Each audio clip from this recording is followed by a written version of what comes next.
আমার টাকার বাড়িতে আমার জায়গা নেই। ১২ বছর প্রবাস জীবন কাটিয়ে লাখ লাখ টাকা বাবা মায়ের কাছে পাঠিয়েছি। সেই টাকায় বাড়ি হলো, জমি হলো, কিন্তু তা আমার হলো না। সব কিছু আমার বাবা মা ভাইয়ের নামে লিখে দিল। আজ দেশে ফিরে যখন বিয়ের কথা ভাবছিলাম, সেই মুহূর্তে বাবা মা অমত করল। তাদের কথা, এত তাড়াতাড়ি বিয়ে করার দরকার নাই, আরও কয়েক বছর বিদেশ করে টাকা জমিয়ে দেশে এসে ব্যবসা ধরে একেবারে বিয়েটা করতে।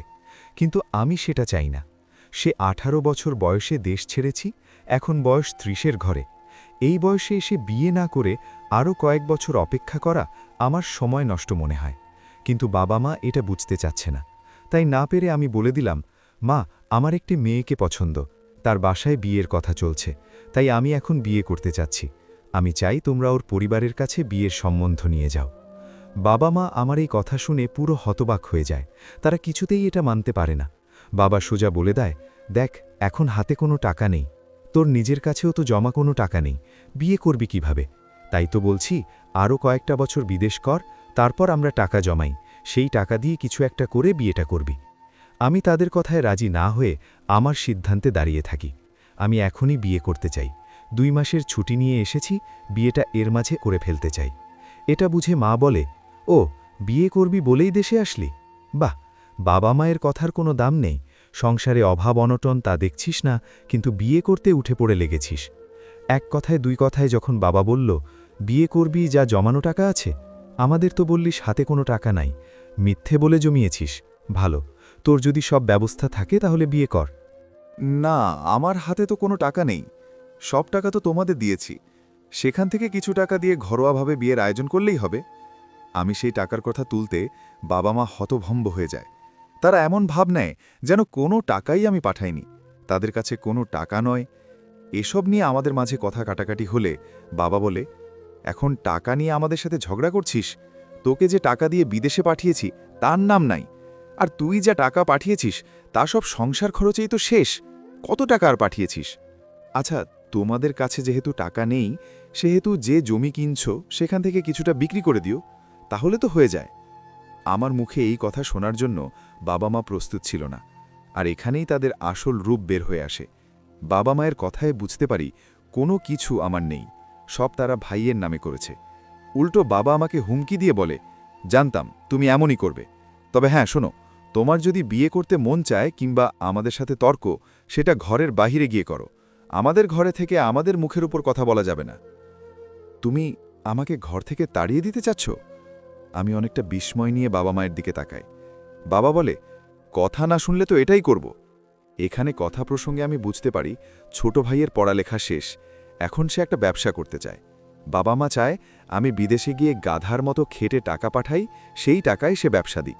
অর্থাৎ আমার টাকা বাবা মা আমার ভাইয়ের ভবিষ্যতে গুছিয়ে দিচ্ছে। সব জমির মাঝে আমার বাবা মায়ের নামে 10% জমি রয়েছে, যেখান থেকে আমি 5 পাব। আমি তাদের কথা না শুনলে সেটাও পাব না। তাদের আসলে ভয় হচ্ছে আমি বিয়ে করলে তাদের আর টাকা পাঠাবো না, বউয়ের কথায় নাচব, বউকে সব দিব, তাই বিয়ে করাতে চাচ্ছে না। নিজের বাবা মায়ের এই স্বার্থপর রূপ দেখে আমি মানসিকভাবে ভেঙে পড়ি। এতদিন যাদের জন্য এত কিছু করলাম, দিন শেষে তারা আমার কথাই ভাবল না। প্রত্যেক বাবা মা নাকি সন্তানকে সমানভাবে ভালোবাসে। না, এটা সত্যি নয়। এই পৃথিবীর সব বাবা মা প্রতিটি সন্তানকে সমান চোখে দেখলেও আমার বাবা মা দেখে না। সেটা আজ আমি বুঝতে পারলাম। তারা আমাকে শুধু স্বার্থের জন্য ভালোবাসে, এছাড়া নয়। তাদের আসল ভালোবাসা তো ছোট ছেলের জন্য, তাই তো সবকিছু তার জন্য করল। আমি মনমরা হয়ে বিছানায় বসেছিলাম। সেই মুহূর্তে কাজল ফোন দিল।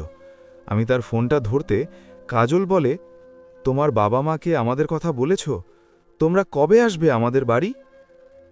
আমি তোমার বাবা মায়ের পছন্দে বিয়ে করে নাও কাজল।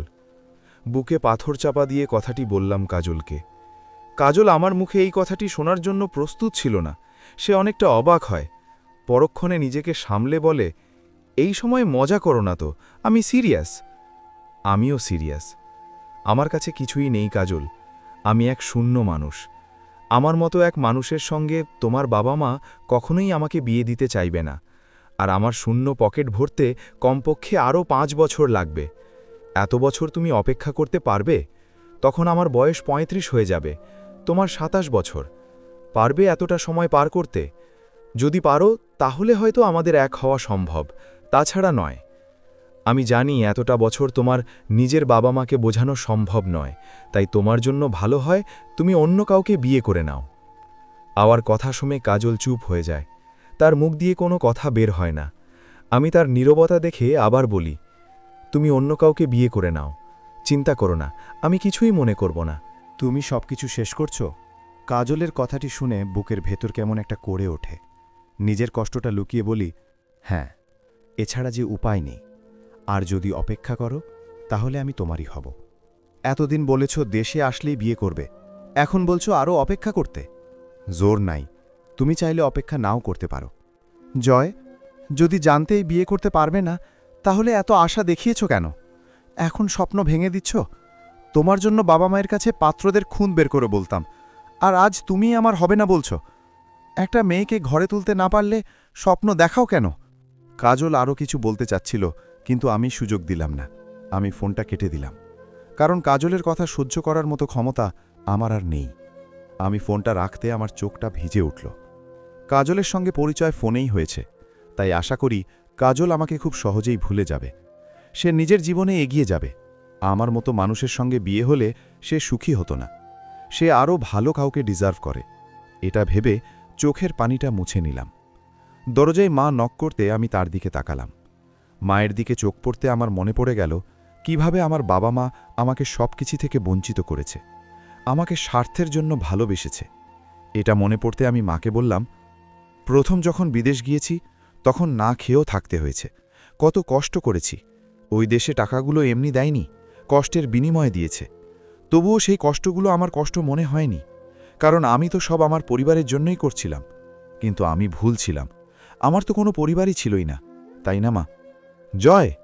মা কিছুটা অবাক হয়ে কথাটি বলে, পরক্ষণে চোখ নামিয়ে নেয়। শান্ত গলায় বলে, তুই ভুল ভাবছিস জয়।